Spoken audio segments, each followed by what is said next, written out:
இப்போ சாண்ட்விச் மாதிரி பண்ணுறேன். இது பார்த்தீங்கன்னாக்கா எல்லாமே காய்கறி இதில் இருக்குது.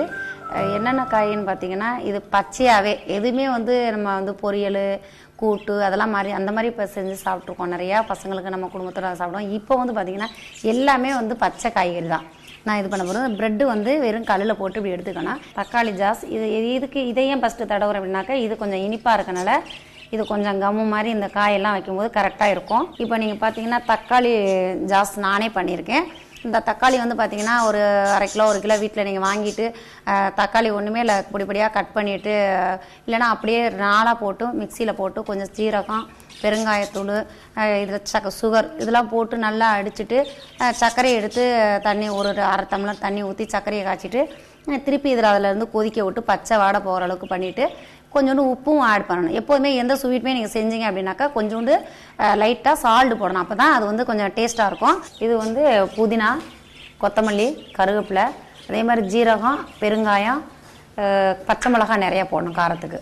இது வந்து கார ஜாஸ். இப்போ வந்து பார்த்திங்கன்னா இந்த குடமிளகா வந்து காரம் இருக்காது. அதுக்கப்புறம் பார்த்திங்கன்னா நூக்கல் எல்லாமே கொஞ்சம் ரொம்ப வேணால் கொஞ்சம் போடணும். கேரட் முள்ளங்கிலாம் சாப்பிடவே பிடிக்காது, அந்த சுமலே பிடிக்காது. ஆனால் இதெல்லாம் பச்சையாக சாப்பிட்டா கண்டிப்பாக ரொம்ப ஹெல்த்தி. உடம்புக்கு ரத்த ஓட்டம் யூரின் போகிறது இந்த லேடிஸுங்க இந்த மாதிரிலாம் பண்ணுறதுக்கெல்லாம் ரொம்ப வந்து முள்ளங்கி வந்து ரொம்ப நல்லது. அதே மாதிரி இது வந்து ஆப்பிள் பார்த்திங்கன்னா ஆப்பிள் ஜூஸ் கொடுப்பாங்க. ஆப்பிள் வந்து வேக வச்சு குழந்தைங்களுக்கு கடைஞ்சி கொடுப்பாங்க. இது வந்து பச்சையாகவே எல்லாமே காய்கறி கூட வெஜிடபிள்ஸ் கூட அப்படி ஆட் பண்ணிக்கோங்க. அதே மாதிரி மாதுளம் பார்த்திங்கன்னா கொஞ்சமாக ஓரளவுக்கு தூவிட்டு இப்போ திராட்சை பார்த்தீங்கன்னாக்கா இது வந்து கருப்பு திராட்சை கட் பண்ண முடியாது. கட் பண்ணாலும் அதில் அந்த திராட்சையில் அப்படியே கொட்டை அப்படியே நிற்கும். அதனால தான் இந்த க்ரீன் திராட்சை.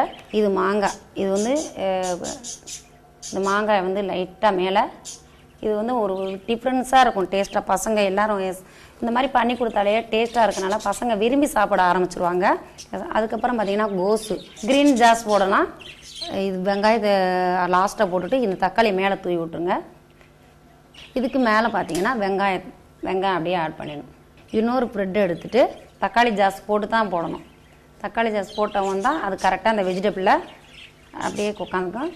இந்த ப்ரெட்டு பார்த்தீங்கன்னா பார்க்குறதுக்கு தான் ப்ரெட்டாக இருக்குது. ஆனால் இதில் உள்ளதெல்லாம் அவ்வளோ ஒரு ஹெல்த்தியான ஒரு பச்சை காய்கறின்னா அது என்னென்ன காய்கறின்னு கண்டுபிடிக்கவே முடியாது. பசங்கனாலும் சரி நீங்களும் சரி இதை நம்ம சொன்னால் தான் இந்த காய்கறி அந்த காய்கறி அந்த அளவுக்கு மெலிசாக லைட்டாக தேங்காய் துருள் மாதிரி சீவி நீங்கள் ஏமாற்றி கொடுக்குறது பெருசு இல்லை. அவ்வளோவுக்கும் பசங்களுக்கு ஒரு நல்லதை தான் ஹெல்த்தியை கொடுக்குறீங்க.